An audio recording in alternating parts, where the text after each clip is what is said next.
بسم اللہ الرحمن الرحیم. تھوڑا کم کر دیجیے. برادران عزیز، آج فروری 1982 کی 5 تاریخ ہے اور درس قرآن کریم کا آغاز سورہ محمد کی آیت 14 سے ہو رہی ہے. 47/14. یوں تو سارے قرآن کریم کا ایک ہی موضوع ہے اور سابقہ آیات میں خاص طور پہ یہ چلا آتا ہے. وہ کشمکش جو چلی آ رہی ہے وہ چراغ مصطفی سے شرار بولہبی کی، جسے کہا جا رہا ہے حق اور باطل کی کشمکش. بھئی یہ ہے ساری داستان. تو وہ 2 گروہ بتاتا ہے. ایک گروہ وہ کہ جو ان ویلیوز کے تابع زندگی بسر کرتا ہے جو غیر متبدل ہیں، وحی کے ذریعے سے عطا ہوئی ہیں، جس میں نوع انسانی کی منفعت پیش نظر ہے. اور دوسرا گروہ وہ ہے کہ جس کو اپنا ہی مفاد سامنے ہے، اس کے ویلیوز کی کوئی بات نہیں. طبی زندگی منتہا ہے، اسی کا مفاد ان کے پیش نظر ہے. تو یہ 2 گروہ ہیں جن کا ٹکراؤ شروع سے چلا آ رہا ہے. آخری آیت میں بھی یہی چیز تھی. ایک کو وہ صحاب جنت کہتا ہے، دوسرے کو اہل سقر کہتا ہے. ایک کا مومن کہتا ہے، دوسرے کو کافر کہتا ہے.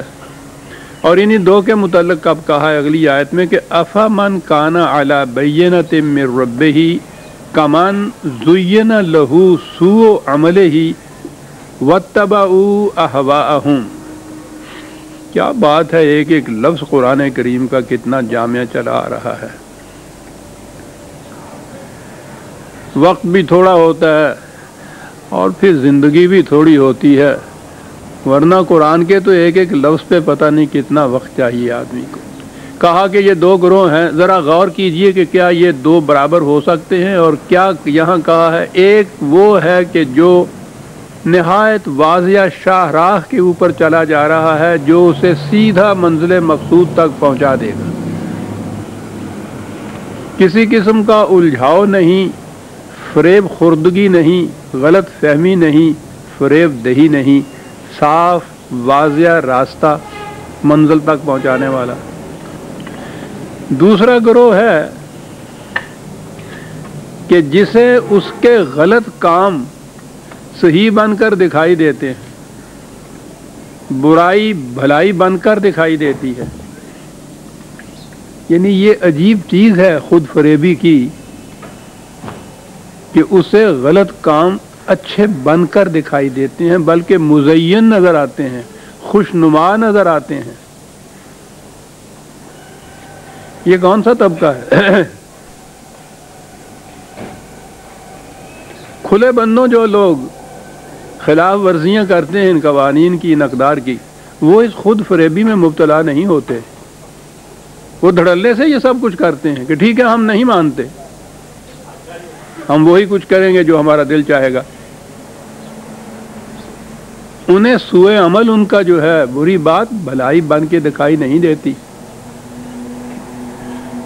بھلائی انہیں بن کے دکھائی دیتی ہے کہ جو چیزیں تو غلط ہوتی ہیں لیکن اس خود فریبی میں مبتلا ہوتے ہیں کہ یہ بالکل صحیح کام ہے، مذہب کا کام ہے، اسلام کا کام ہے، دین کا کام ہے، نیکی کا کام ہے، اور وہ اس خود فریبی میں مبتلا رہتے ہیں.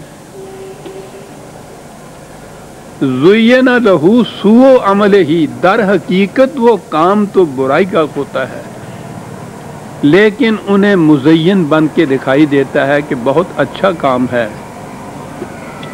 یہ صورت کیسے پیدا ہوتی ہے؟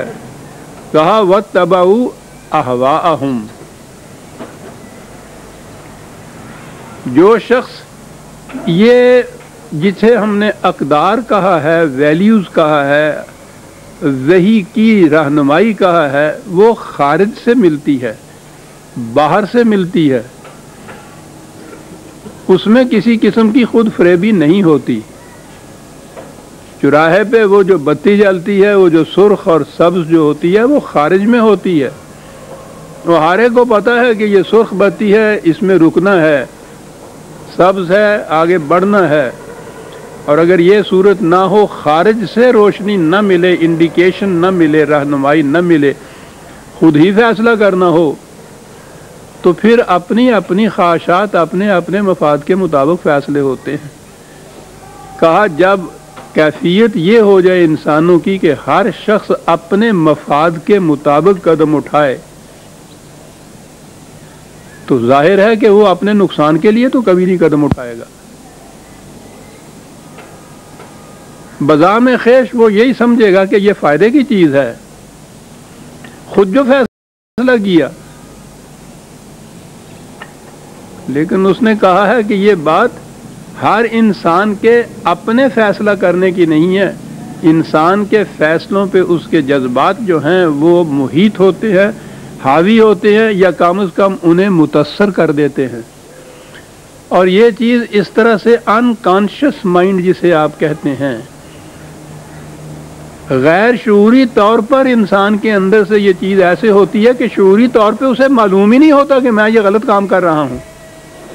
یہ مذہب کے نام کے اوپر دنیا میں جو کچھ ہو رہا ہے، ہوتا چلا آ رہا ہے۔ حیرت ہے کہ جو لوگ تو مانتے ہی نہیں ہیں، ان کو باہر کھڑے ہوئے آبجیکٹیولی دیکھتے ہیں، وہ تو یہ سمجھ جاتے ہیں کہ صاحب کس قدر یہ خراب کام ہے جو کیا جا رہا ہے۔ لیکن یہ جو اس غلط فہمی میں مبتلا ہوتے ہیں مذہب کے نام کے اوپر، انہیں یہ چیز نظر ہی نہیں آتی۔ معاف رکھیے گا، وہ غلط فہمی میں مبتلا ہوتے ہیں، انہیں مزین بن کے وہ چیز دکھائی دیتی ہے۔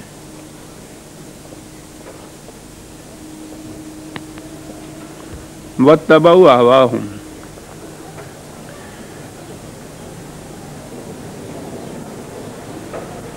جو کچھ ہے فی الحقیقت ویسا نظر آ جانا اس کا، یہ بڑی چیز ہے کہ خود فریبی میں مبتلا نہ رہے۔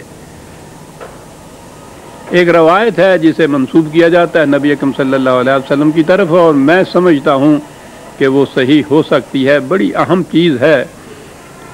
فرمایا کہ دعا ہے یہ کہ اللہم ارنا حقائق الاشیاء کما ہیا، یا اللہ مجھے ہر شے کی حقیقت کو جیسی وہ فی الحقیقت ہے صلاحیت دے کہ میں وہ دیکھ سکوں کہ وہ فی الحقیقت کیسے ہے۔ بڑی چیز ہے یہ، فریب نگاہ نہ ہو اس کے اندر، رنگین چشمے سے نہ دیکھا جائے، جیسے وہ ہے ویسی نظر آئے مجھے، تو ویسی تو نظر آئے گی۔ اگر آبجیکٹیولی کوئی چیز روشنی ہوگی، اس کی روشنی میں آپ دیکھیں گے تو ویسے نظر آئے گی۔ سورج کی روشنی میں تو سانپ سانپ نظر آتا ہے، رسی رسی نظر آتی ہے۔ رات کی تاریکی میں تو آپ اس غلط فہمی میں مبتلا ہو سکتے ہیں کہ سانپ کو رسی سمجھ لیں یا رسی کو سانپ سمجھ لیں۔